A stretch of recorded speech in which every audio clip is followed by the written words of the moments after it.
Classes चल रहा है और इस ऑनलाइन क्लासेस के दौर में हम आपको मैट्रिसेस के बारे में पहले ही बता चुके हैं और डिटरमिनेंट जैसा आप जानते हैं कि आपको हम बता रहे हैं। 2 लेक्चर हमने YouTube पे डाउनलोड किया था जिसमें कि आपका काफी व्यूज हुआ, लाइक हुआ, कमेंट हुआ और आपने सब्सक्राइब भी किया। तो हम फिर से चाहेंगे कि आज जो हम आपको बताने जा रहे हैं प्रॉपर्टीज बेस्ड ऑन डिटरमिनेंट, और यही सबसे इंपॉर्टेंट लेक्चर है। और इसी लेक्चर पे आपका जितना भी क्वेश्चंस है, जो भी बुक से आप बनाएंगे, असाइनमेंट से बनाएंगे, एनसीईआरटी से बनाएंगे, एग्जाम्पलर से बनाएंगे, ऑब्जेक्टिव बनाएंगे, सब्जेक्टिव बनाएंगे, सारा का सारा क्वेश्चंस आपका इस प्रॉपर्टीज पे ही बेस्ड है। तो जो भी प्रॉपर्टीज हम आपको बता रहे हैं उसको गौर से देखिएगा और सारे प्रॉपर्टीज का इस्तेमाल करते हुए आप सवालों को बनाएंगे और डिटरमिनेंट का जितना भी क्वेश्चंस है एक्सरसाइज में वो प्रॉपर्टीज के सहारे ही बनता है। तो आइए हम आज स्टार्ट करते हैं प्रॉपर्टीज बेस्ड ऑन डिटरमिनेंट। तो डिटरमिनेंट में पहला प्रॉपर्टीज क्या कहता है वो ध्यान दीजिए। पहला प्रॉपर्टीज कहता है the value of determinant remains same when we interchange their rows and columns. That is, इसका क्या मतलब हुआ ये समझिए। हमने कहा कि the value of determinant remains same when we interchange their rows and columns. मतलब ये हुआ कि डिटरमिनेंट को जो हम सॉल्व करते हैं और वो न्यूमेरिकल वैल्यू जो लास्ट में आता है उसके बारे में हम चर्चा कर रहे हैं। अगर डिटरमिनेंट का सारा रो और सारे कॉलम को आपस में इंटरचेंज कर दें तो डिटरमिनेंट के फाइनल वैल्यू पे कोई फर्क नहीं पड़ता। दैट इज, हम आपको एग्जांपल के थ्रू बता रहे हैं, उसको ध्यान से सुनिएगा। If determinant of a b c d e f g h i is equal to x, अगर हम मान लेते हैं ये x कुछ न्यूमेरिकल वैल्यू हो सकता है, अल्फाबेट में हो सकता है, इसके लिए कोई मतलब नहीं है। हम आपको एक रिज्यूम करके बताते हैं इसको सॉल्व करने से अगर वैल्यू x आता है तो आप r इंटरचेंजेस टू c, मतलब ये हुआ कि सारे रो को आपने कॉलम में चेंज कर दिया तो रो के जगह पे कॉलम आ जाएगा और कॉलम की जगह पे रो आ जाएगा। मतलब ये हुआ कि जैसे ही रो और कॉलम को आपस में बदलेंगे तो ये जो एबीसी रो में है ये कॉलम में आ जाएगा, ये जो डीईएफ रो में है ये कॉलम में आ जाएगा, ये जो जीएचआई रो में है ये कॉलम में आ जाएगा। तो आपने क्या कि आपने सारे रो को उसके कॉलम से इंटरचेंज कर दिया और जब आप इंटरचेंज कर दिए तो हुआ क्या, इसके बारे में गौर सुनिए। इसको सॉल्व करने से अगर इसका वैल्यू x आया ना, इसको भी सॉल्व करेंगे तो इसका वैल्यू भी x ही होगा। ये बात दिमाग में सेट कर लेना है। मतलब ये हुआ कि डिटरमिनेंट के सारे रो और कॉलम को अगर आप आपस में बदल देंगे तो उसके वैल्यू को कोई फर्क नहीं पड़ता, चाहे वो डिटरमिनेंट 2/2 का हो, चाहे वो डिटरमिनेंट 3/3 का हो, चाहे वो डिटरमिनेंट 4/4 का हो। ये जो रो और कॉलम चेंज करने का प्रोसेस है मैट्रिसेस में हमने इसको बताया था ट्रांसपोज। हमने बताया था ट्रांसपोज। ट्रांसपोज का मतलब क्या होता है, interchanging their rows and columns. तो यहाँ पे एक ऑब्जेक्टिव तैयार होगा। इससे क्या ऑब्जेक्टिव तैयार होगा तो ध्यान दीजिए। कहते हैं if A is a square matrix,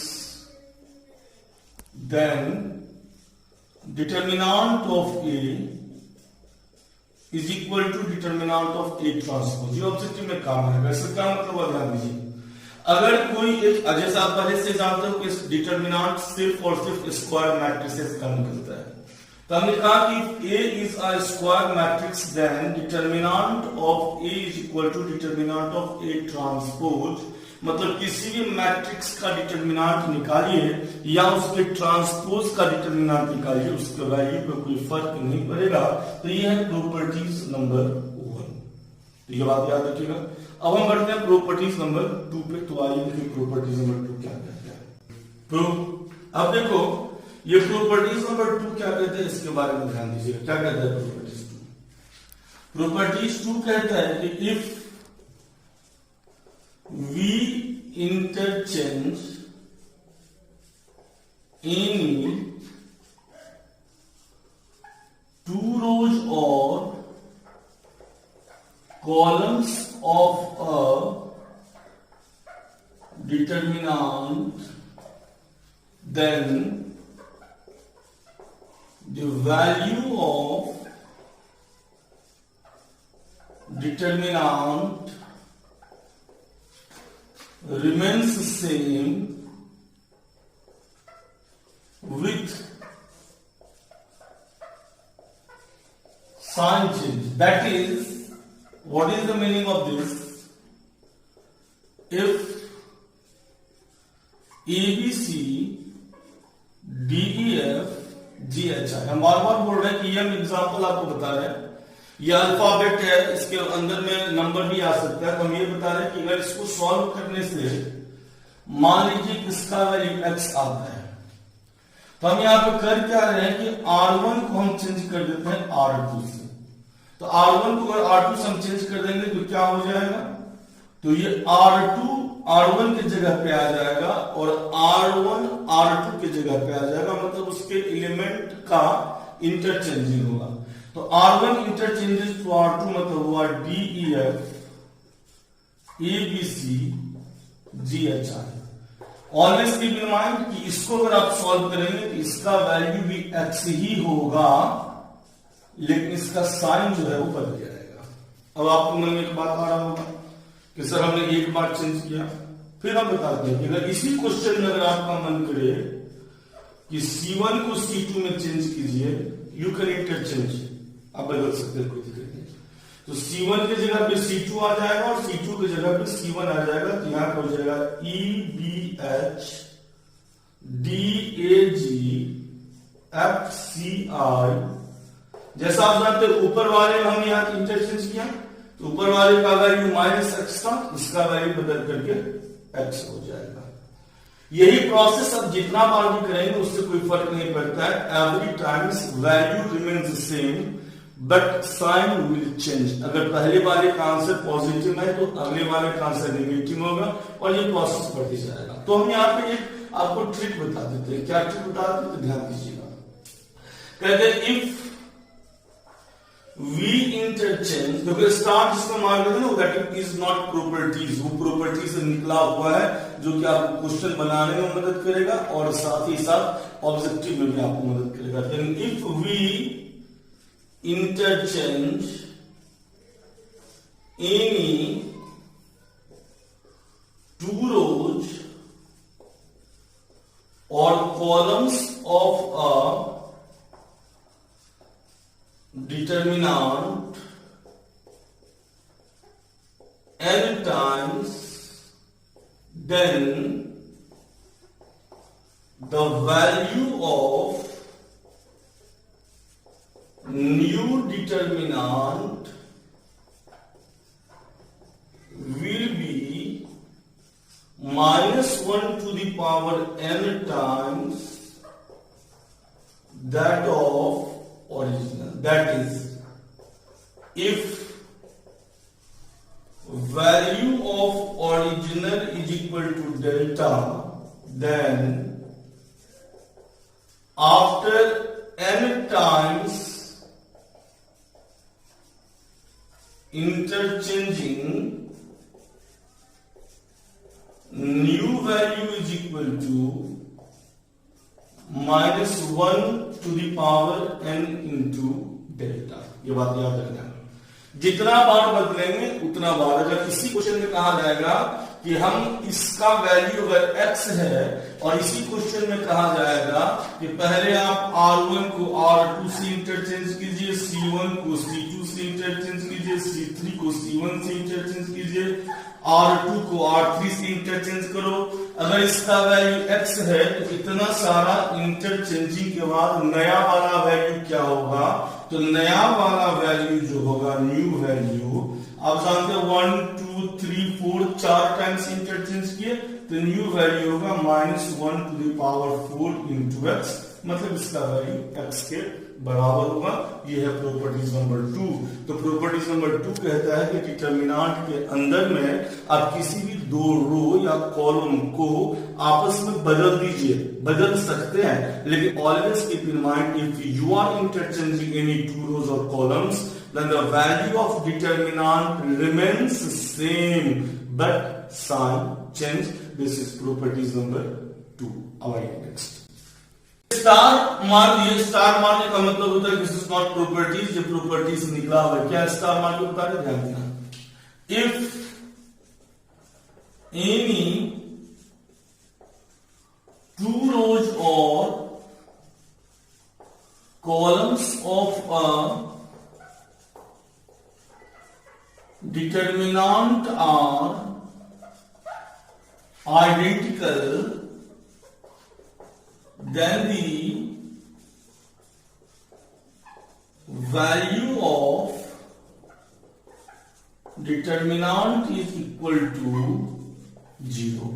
मतलब क्या हुआ, ये प्रॉपर्टीज नंबर 2 से आया, ये प्रॉपर्टीज नंबर 2 से आया। ये क्या कहते हैं कि किसी भी डिटर्मिनेंट का दो ठो रो या दो ठो कॉलम आपस में आइडेंटिकल हो, मतलब एक जैसा हो, तो उस डिटर्मिनेंट का वैल्यू 0 हो जाएगा after simplification. That means that is कहते हैं ABC DEF ABC, इसको अगर आप सॉल्व करोगे ना तो इसका वैल्यू 0 हो जाएगा। ये बात याद रखना, आफ्टर सिंप्लीफिकेशन इसका वैल्यू 0 हो जाएगा।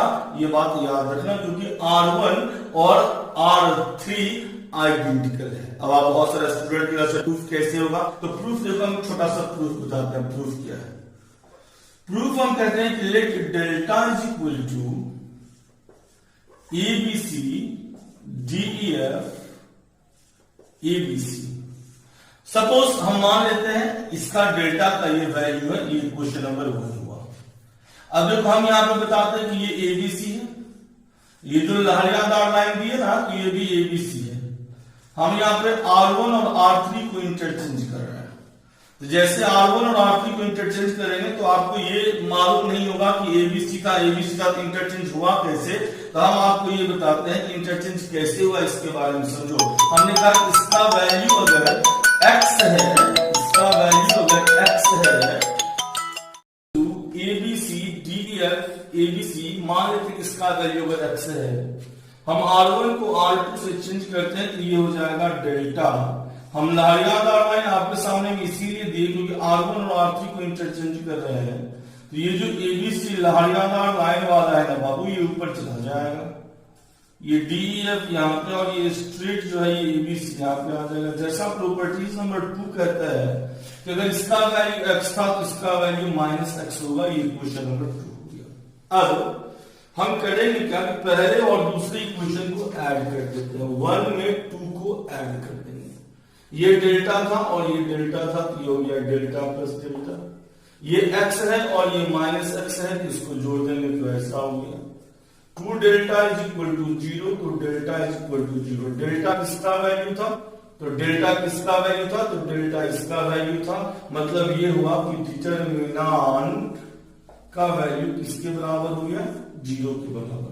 मतलब क्या, मतलब ये हुआ कि किसी भी दो ठो रो या दो ठो कॉलम को आप आपस में आइडेंटिकल देखोगे तो ये श्योर है, ये श्योर है कि इसका वैल्यू 0 के बराबर। बहुत सारा सवाल आप बनाए थे और हमने बताया भी था, तो हम आपको बताते हैं आज के बाद अगर आपके सामने में कहा जाएगा इवैल्यूएट, क्या इवैल्यूएट, तो 12 11 10 -5 6 7 12 11 10, तो आपको सॉल्व करने का जरूरत नहीं है, आप सीधे कह देना इसका वैल्यू 0 होगा, क्योंकि R1 एंड R3 जो है वो क्या है, आइडेंटिकल है। R1 एंड R3 क्या है, आइडेंटिकल है। ध्यान देना यहाँ पे -110 220 340 यहाँ पे 500, यहाँ पे 420, यहाँ पे 144, यहाँ पे -110, 220, 340। बहुत सारे स्टूडेंट के सर इतना बराबर डिटरमिनेंट सॉल्व कैसे करेंगे? हम पहले ही बताते कि आपको सॉल्व करने की जरूरत नहीं है। इसका वैल्यू सीधे क्या हो जाएगा 0, क्योंकि ये जो C1 है और ये जो C3 है ये दोनों आपस में आइडेंटिकल है। आइडेंटिकल का मतलब होता है एक जैसा है। तो किसी भी डिटरमिनेंट का कोई भी दो रो या कॉलम अगर आपस में आइडेंटिकल हो तो इसका वैल्यू किसके बराबर होगा? 0 के बराबर। दिस वाज नॉट प्रॉपर्टीज, ये प्रॉपर्टीज से आया। अब आइए प्रॉपर्टीज नंबर 3 देखते हैं क्या 3 क्या कहता है। जरा इसके बारे में देखते हैं। प्रॉपर्टीज 3 क्या कहता है, ध्यान दें। कहते हैं if all the elements of any rows or columns of a determinant is multiplied by a scalar k, then the value of new determinant is k times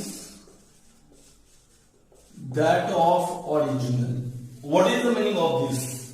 इसका क्या मतलब हुआ तो यार ध्यान देना। हमने कहा कि किसी भी डिटरमिनेंट के सारे रो या सारे कॉलम को अगर किसी भी नंबर से अगर आप मल्टीप्लाई करेंगे तो डिटरमिनेंट का ओरिजिनल वैल्यू जो है वो उतना गुना हो जाएगा, उतना टाइम्स हो जाएगा। जैसे k से मल्टीप्लाई करेंगे तो k टाइम्स हो जाएगा। That is if ABC DEF GHI is equal to x। अगर आपका मन करे कि R1 को आप मल्टीप्लाई करेंगे k से तो R1 चेंजेस टू KR1, तो ये होगा KA KB KC DEF GHI। इसका वैल्यू x था तो इसका वैल्यू हो जाएगा kx। कोई स्टूडेंट कहेगा सर अब मेरा मन इसके बाद मेरा मन करता है कि R2 को m से मल्टीप्लाई करे। करो ना, कोई दिक्कत नहीं है, कर सकते हो। ये तो KA KB KC था, अब ये हो जाएगा MD ME MF GHI। क्योंकि इसका वैल्यू kx था और इसके बाद कंटिन्यू में हमने इसको m से मल्टीप्लाई किया तो इसका वैल्यू हो जाएगा kmx। ध्यान देना।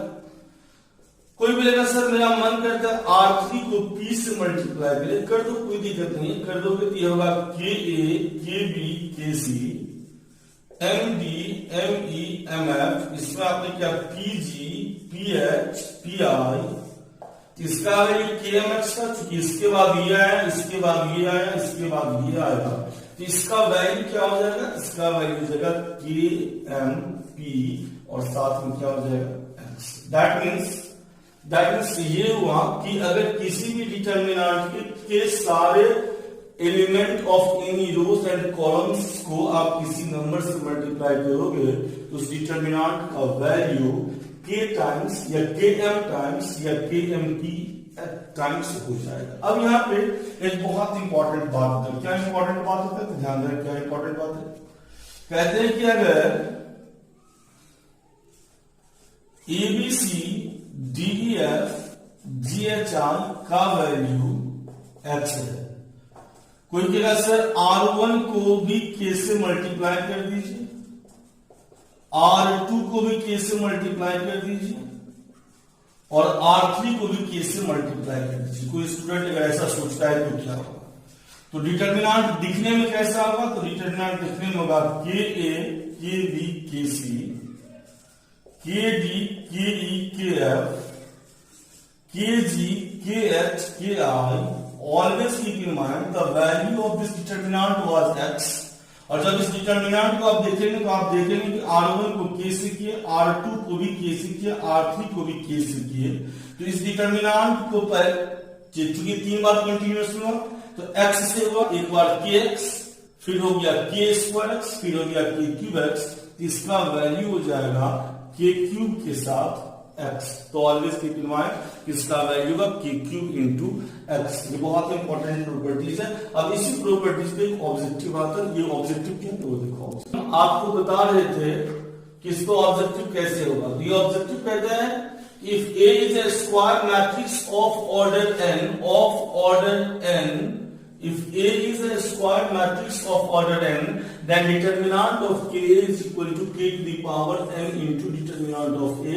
और ये बहुत इंपॉर्टेंट ऑब्जेक्टिव और बहुत सारा क्वेश्चन इस पे आता है। क्वेश्चन क्या कहेगा ध्यान देना, कहता है कि if A is a square matrix of order 2 by 2 such that determinant of A is equal to 10, find determinant of 3। तो जैसा आप जानते हो कि इसका ऑर्डर है 2 by 2, तो डिटर्मिनांट ऑफ 3a का वैल्यू होगा 3 to the power 2, क्योंकि k to the power n होता है, तो 3 to the power 2 into determinant of a। 3 to the power 2 का मतलब हुआ 9, and given in the question determinant of A is equal to 10, तो 9 into 10 is equal to 90। Question क्या कहता है, कहता है कि if A is a square matrix of order 3 by 3 such that determinant of A is equal to 8, find determinant of 4। तो solution हम कहेंगे determinant of 4a is equal to 4 to the power 3 into determinant of a। 4 to the power 3 इसीलिए क्योंकि इसमें k का value जो है वो 4 दिया हुआ है, n का वैल्यू जो है वो 3 है, तो 4 to the power 3 into determinant of a। 4 to the power 3 is 64 into 8, और जब इसको आप सॉल्व करेंगे इसका वैल्यू हो जाएगा 512 के इक्वल, 512 के इक्वल होगा 64 into 8 is equal to 512। तो याद रखना कि मेन इंपॉर्टेंट प्रॉपर्टीज यही होता है कि determinant of K is equal to K to the power n into determinant of K. और ये ऑब्जेक्टिव क्वेश्चन अक्सर एग्जामिनेशन में आता है और ऑब्जेक्टिव में आता है, ये बात याद रखना। ये था प्रॉपर्टीज नंबर 3। आइए प्रॉपर्टीज नंबर 4 के बारे में करते हैं। अब लोग बताएंगे प्रॉपर्टीज 4। ये प्रॉपर्टीज 4 क्या कहते हैं ध्यान देना, कहता है any 2 rows or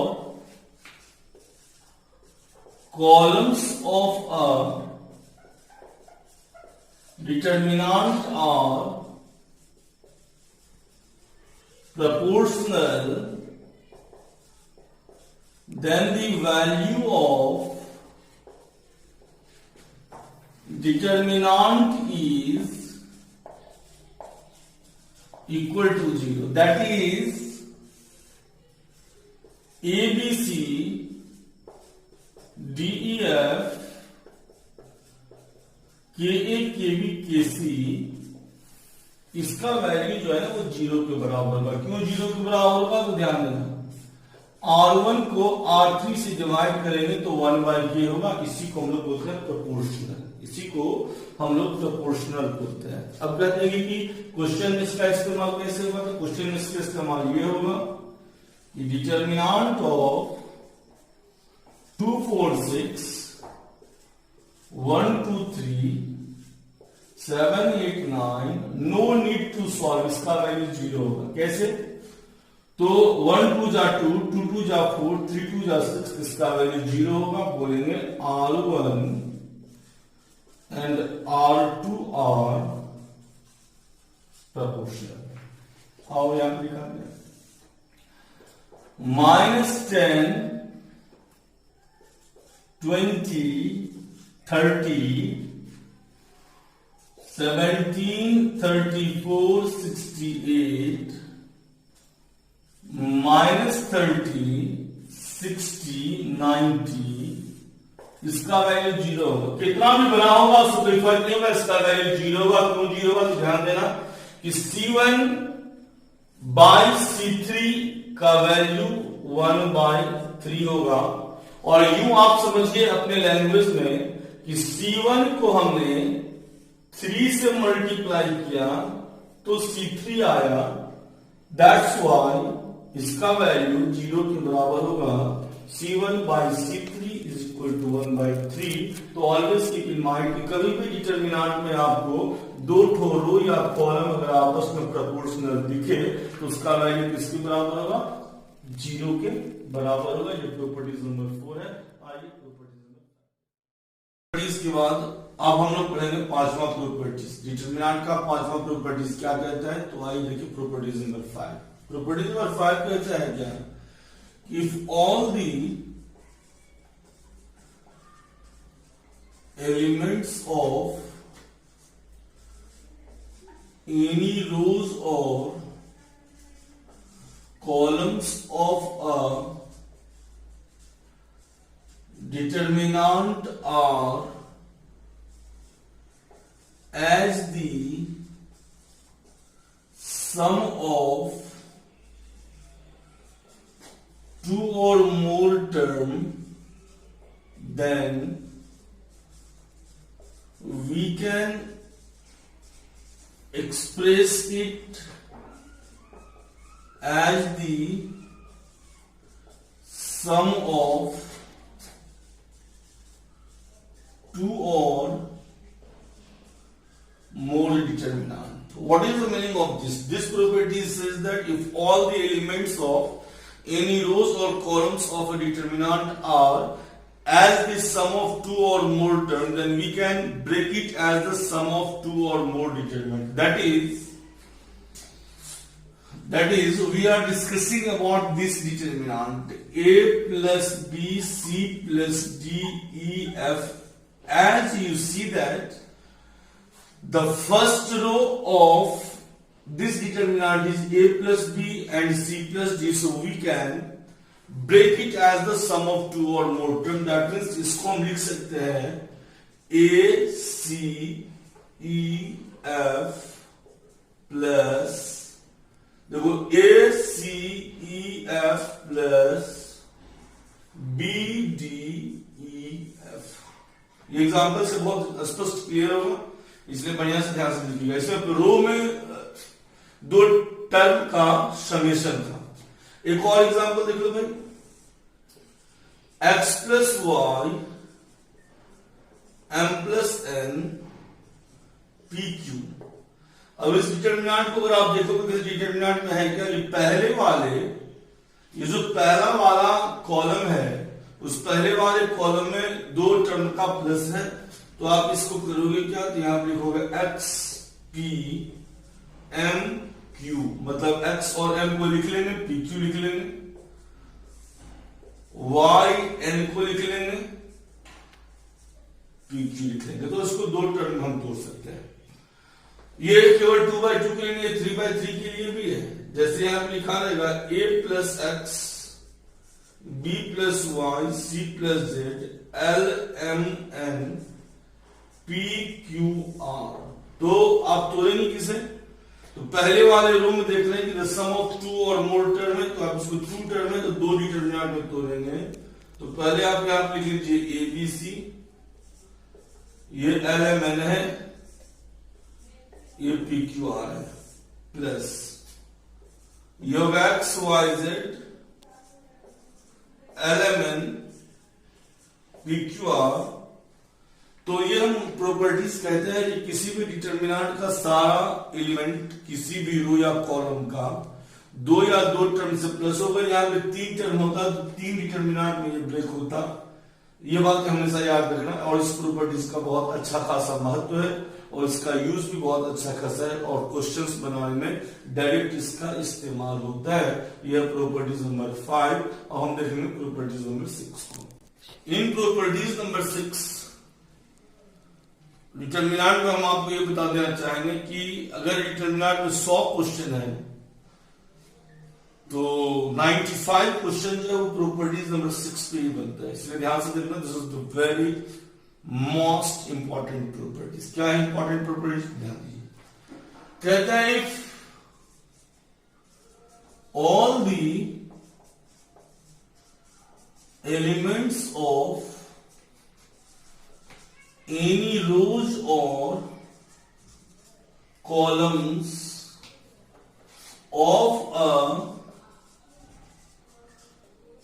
determinant is multiplied by a scalar k and then added to any other rows or columns of a determinant, then the value of determinant remains same. This is most important properties.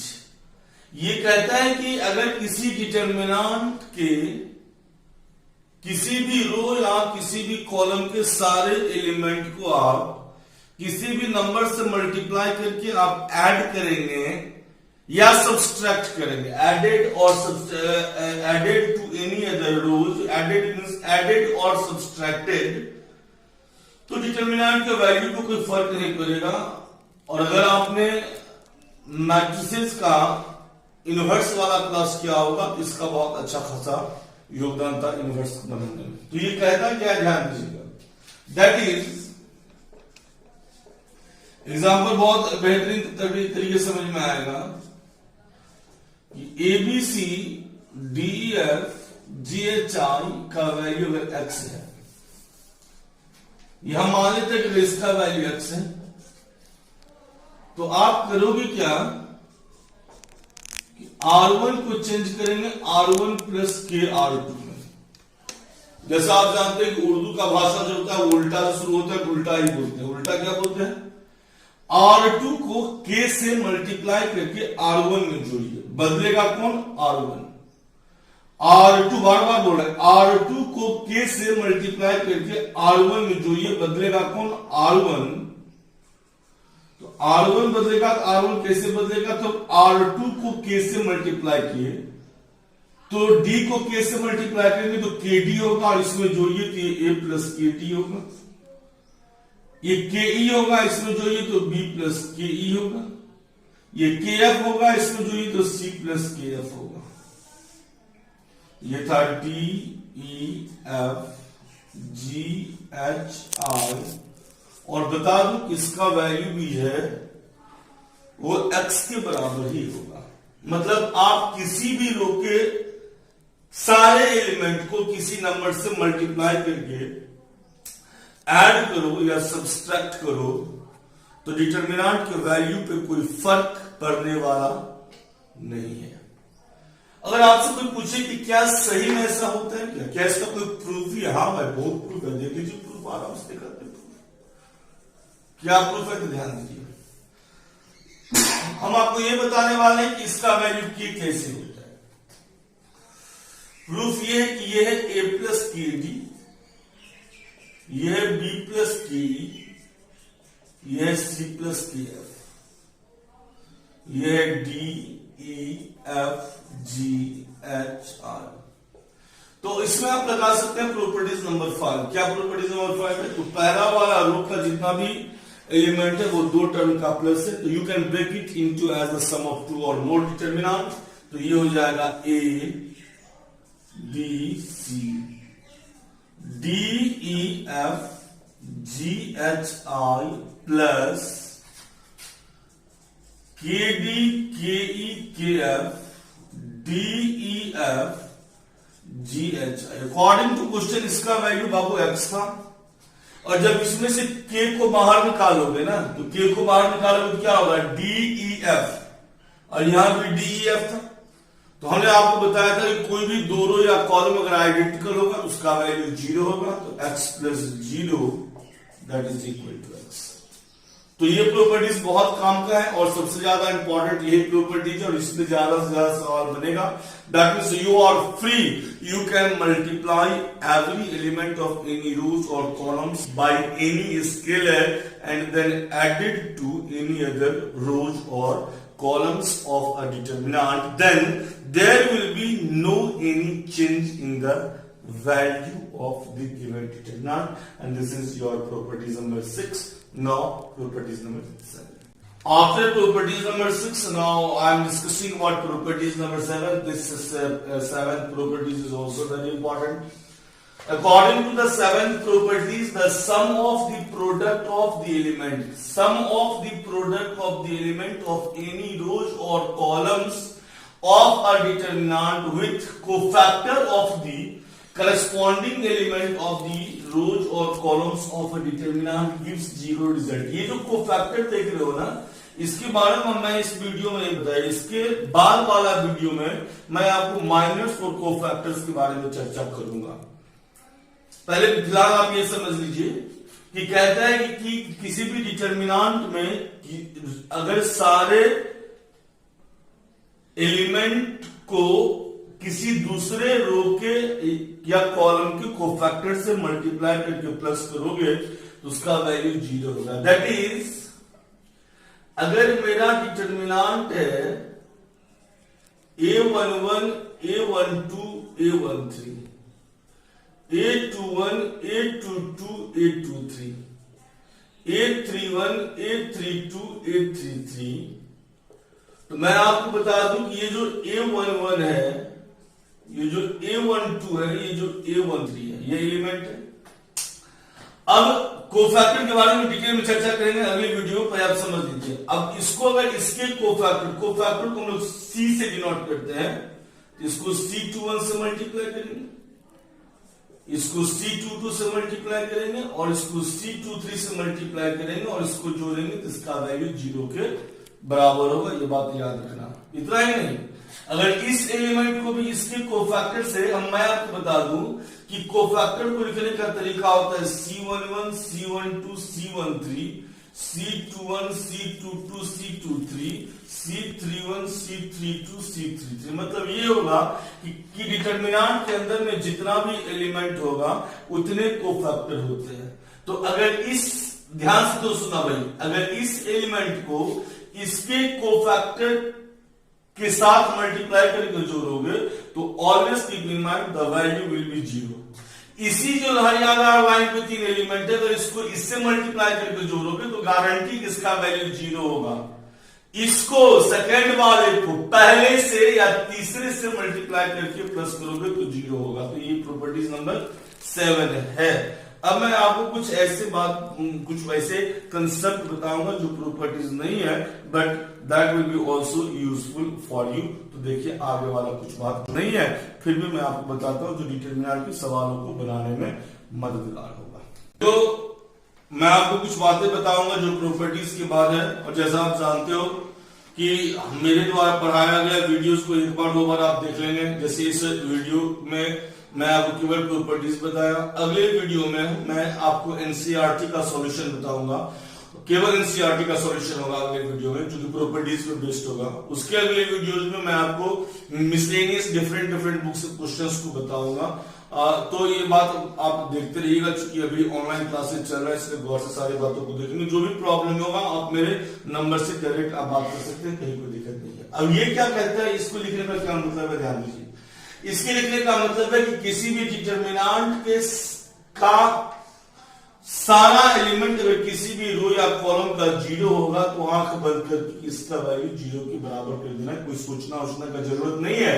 इसलिए हमने कहा if all the elements of any रोज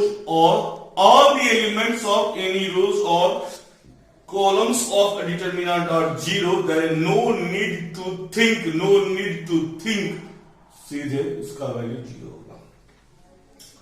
ध्यान देना, ये लिखा हुआ है ए B सी, यहां पर 0 DE 0 0 F।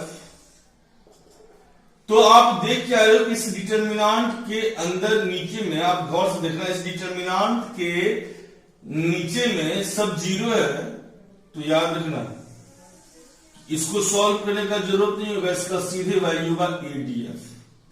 मतलब जो भी ये सब ट्रिक है भाई, प्रिंसिपल डायगोनल एलिमेंट होगा वो इसका वैल्यू होगा। लिखा x 0 0 ym 0 np 0। अब देखो यहां पे क्यू दो, तो यहां पे देखो प्रिंसिपल डायगोनल के ऊपर में 0 है, नो नीड टू सॉल्व, सीधे इसका वैल्यू होगा xm3। ध्यान देना a 0 0 0 b 0 0 0 c, इसका वैल्यू होगा abc। What is the meaning of this? I mean to say that if all the elements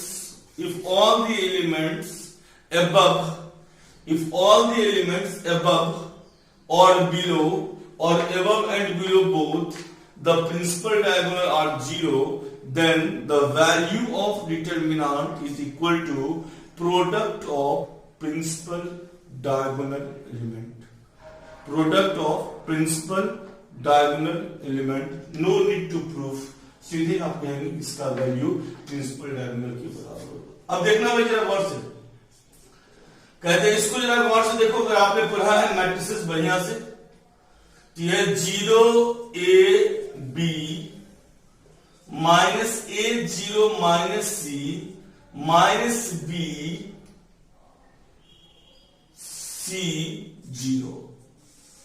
अब आपको याद ताजा होना चाहिए और होना चाहिए भी, ये मैट्रिक्स है और इस मैट्रिक्स को हम लोग बोलते हैं skew symmetric matrix.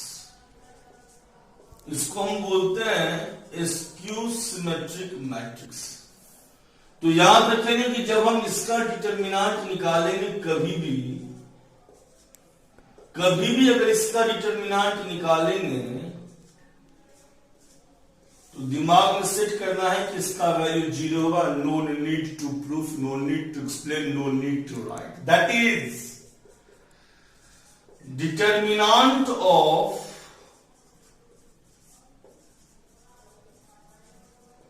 Skew symmetric matrix is equal to 0।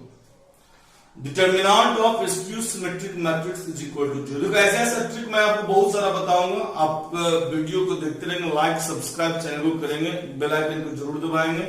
अब इसके अगले वीडियो में मैं आपको बताऊंगा एनसीईआरटी का सॉल्यूशन। पहले एनसीईआरटी के सॉल्यूशन को बताएंगे, फिर जो डिफरेंट बुक का कलेक्शन होगा असाइनमेंट का वो क्वेश्चन बताएंगे, फिर ऑब्जेक्टिव क्वेश्चंस को डिस्कशन करेंगे हम। तो इस तरह से हम आपको पहले ही बता दिए कि आपको इस तरह से पढ़ना है, कि ऐसा नहीं कि बहुत सारे टीचर पढ़ाते हैं ऑनलाइन हो गया तो टॉपिक स्किप कर देंगे, ऐसा नहीं। तो जो भी टॉपिक अगर इसमें आप हम धीरे धीरे ऐड करते जाएंगे, जैसे इसमें हमने आपको माइनस और कोफैक्टर्स के बारे में नहीं बताया, तो अगले लेक्चर में बताएंगे, कुछ क्वेश्चंस बताएंगे, एनसीईआरटी बताएंगे, फिर दूसरे बुक्स में आपको बताऊंगा। तो इस वीडियो को बढ़िया से देखते रहेंगे, जहां भी प्रॉब्लम होगा आप कमेंट बॉक्स में लिख सकते हैं, मैं एक्सप्लेन करके आपको बताऊंगा, या डायरेक्ट मेरे नंबर पे आप कॉल कर सकते हैं। तो फिर आगे वाले वीडियो के लिए आपको वेट करना होगा, तब तक इतना पढ़ करके रखिए, फिर मैं आगे वाले वीडियो में आपको क्वेश्चंस बना के दिखाऊंगा, then you can solve each and every problem related to determinant. चलिए फिर